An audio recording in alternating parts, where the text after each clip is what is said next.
really good bottles of red, 20, 25 years, etc. So we're going to talk about it a little bit. So red wines are made from red grapes, right? You're like, haha, that's axiomatic, you know, you should know that. Well, when we say red, red is a very wide spectrum in the world of grapes, okay? So like your shirt, that's red, your shirt. That would even be considered red. That would be red, that would be red. I'm looking for a really dark, almost black red. Anybody got a real deep? Yeah, I think, but there's even darker ones than that. It's almost black. You look at it, and it's like purple. Who's got like dark purple on today? Anybody? No? Okay. I should have worn my dark purple. So, you know, it goes from real dark purple, yeah, there you go, thank you. You can stand up, you know, but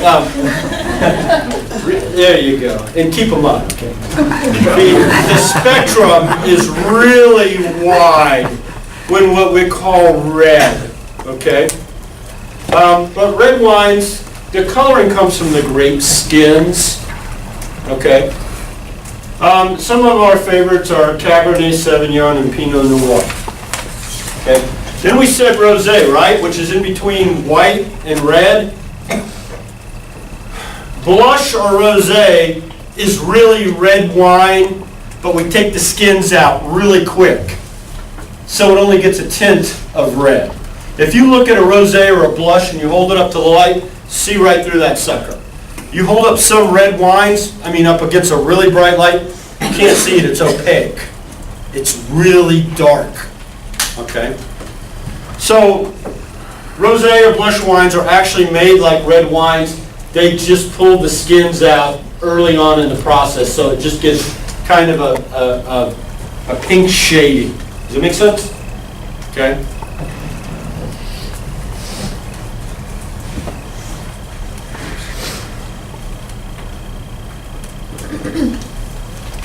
Now, white wines are quite different. Not only in their chemical makeup, but in their coloring. And again, when we think of white, we typically think of maybe this guy's shirt right here. But white, this could be considered white. This would be considered white, this color right here. So it really, green, it should be really green because most white grapes are green grapes. Okay? And these taste very differently from red wine. And there's a good reason for that.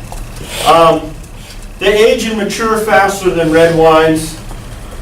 And that's because you don't leave the skins in. Who here likes white wine over red wine? Okay. Why do you like white wine over red wine? Because red wine almost tastes like grainy. I think it tastes nasty. Like red wine for me is a little more sour as opposed to white wine being a little more sweet. Keep going. Who else? It's kind of thicker. It's thicker? Red's bitter. You like red better? I said red's bitter, but Oh, maybe bitter, you like yes. red better. I like white by itself and red with food. Okay. You all are, you're on your way to becoming a wine expert. Because wine is perceived to be sweeter. Not necessarily the case. What happens, and I'll just let you know, when we talk about doing red wines or white wines, there's these things in the skin called tannins. And if you did red wine without the skins in it, it would taste just like, it would be as sweet as a white wine. Red wine is actually sweet, but it's that offset bitterness from the tannins that give it all the characteristics that you guys were talking about. The bitterness, the grainy, and that's why red wines are very complex. Because you have offsetting taste in there. And that's why, your wine snobs prefer red wines, because there's a lot of different things going on in red wine. Sweetness, the bitterness, you know, the graininess and all of that, the woody, you know, the wood taste, all of those things make a red wine very complex. White wine is like soda pop, okay? It doesn't get complex. White wine is basically the juice from the grapes, and that's it. Red wine is the juice, plus the skins, plus all the things that are leached out of the skins that give it that real complexity, okay? Typically, you know, when you start out on white wine, as your taste buds develop a different taste. And it's like you said, and it also, with food, then it gets really complicated. You typically go to red wine, okay? My wife's a white wine drinker, I'm a red wine drinker, and that's okay. We usually, you know, come to a compromise there. So, let's talk about how wines are made to give it even some more insight.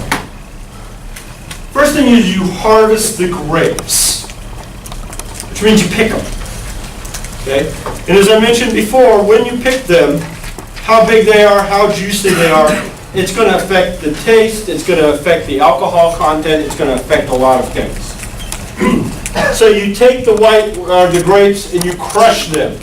You get a mixture of grapes with pulp, which is kind of the meat of the grape, the skins, the seeds, and the stems.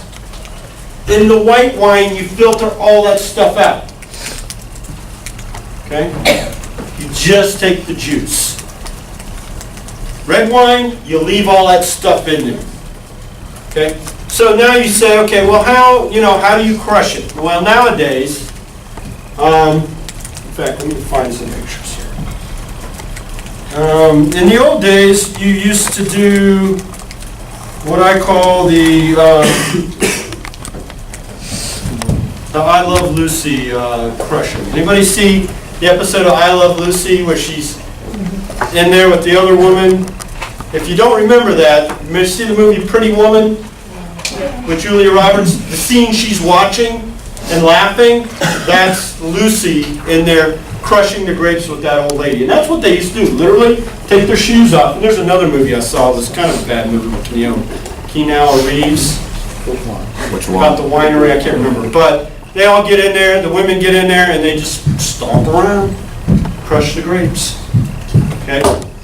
But, let me see if I can find my pictures. I went to a winery.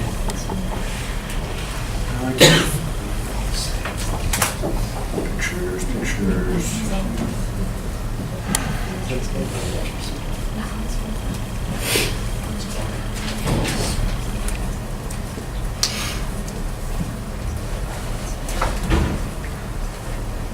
Oh, I can't find it. Oh, sorry, guys. All right, that's the old way of doing it. Nowadays, what do? They get these big machines, and you take a bunch of grapes, and it's this big masher. You close it's like a trash compactor. It's the best way to describe it. It just mashes them together.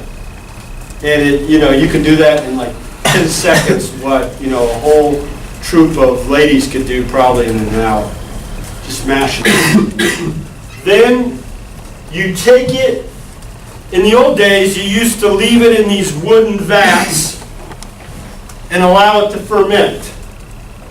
For red wines, you leave the seeds, the stems, all that stuff in it. For white wines, you take it out. White wines, after that, it ferments. It's a chemical process by which yeast acts on sugar to produce alcohol and carbon dioxide. Okay? A couple days for white wines, a couple more days on top of that for red wines. Okay. Now let's talk a little bit about the process of fermentation. Okay. Does anybody know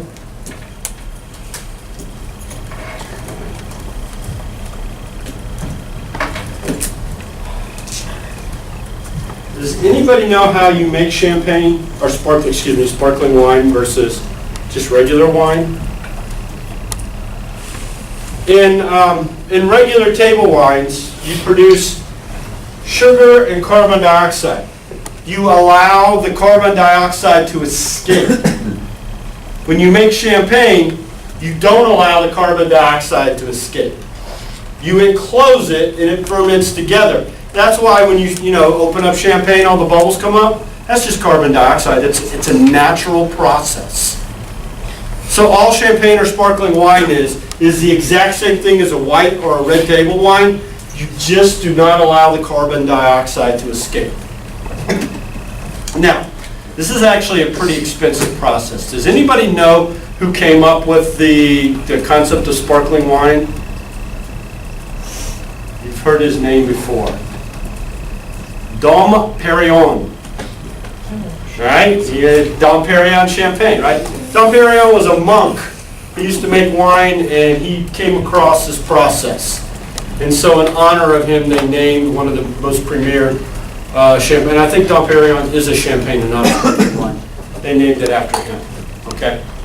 So now you're letting your wine ferment, which is producing the alcohol. Sparkling wine, trapping the carbon dioxide. Table wine, you're letting it escape. And then it reaches a certain point where you've reached your maximum alcohol content. Okay? Most wines naturally get about 12.5% alcohol in them, naturally. There's some things you can do to up that. We'll talk about that a little bit more when we talk about beer. But wine is about 12.5. That's about as much alcohol as you're going to get into it naturally as a percentage. Okay? So, are you done? Are you ready? White wines, you're kind of ready. Again, not very complex. You're just waiting for it to turn into alcohol, bottle it up, and ready to sell it. Red wines, on the other hand, very different. Okay? We've got the alcohol we want, but we don't have the taste we want. Okay? The next thing we do is we allow it to mature. And typically what we do is we put it in large wooden cask. The old wineries used large wooden cask. The new wineries use stainless steel containers, which are probably about half the size of this room. Okay, now, a couple things.